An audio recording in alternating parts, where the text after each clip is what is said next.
आज आपण इथं कैरीच्या चटणीचा तिसरा प्रकार बघतोय। करायला एकदम सोपी आणि चवीला एकदम मस्त। भात, चपाती, भाकरी, ब्रेड बरोबर ही चटणी खूप मस्त लागते। सो एकदा नक्की करून बघा।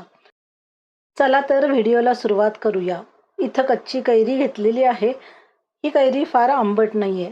साल काढून त्याच्या फोडी करून घेतलेल्या आहेत। डायरेक्ट चटणी पॉटमध्ये ह्या फोडी, 4 हिरव्या मिरच्या आणि थोडंसं आलं घातलेलं आहे।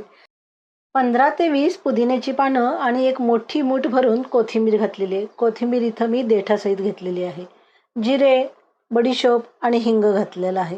बडीशोपची चव यामध्ये खूप छान लागते। सोबतच मीठ घातलेलं आहे आणि कोथिंबीरीचा रंग काळा होऊ नये म्हणून आईस क्यूब घातलेले आहेत। हे एकदा आपल्याला पल्स मोडवर मिक्सरला फिरवून घ्यायचं आहे। इथं आपली हिरवीगार चटणी तयार आहे। आईस क्यूबमुळे चटणीचा रंग आहे तसा राहतो। ही चटणी चवीला अतिशय छान लागते। सो एकदा नक्की करून बघा। चटणी इथं बाउलमध्ये ट्रान्सफर करत आहे। चटणीची ही रेसिपी तुम्हाला कशी वाटली ते कमेंट करून मला नक्की सांगा। परत लवकरच भेटूया अशाच एका हमखास रेसिपी सोबत। तोपर्यंत धन्यवाद।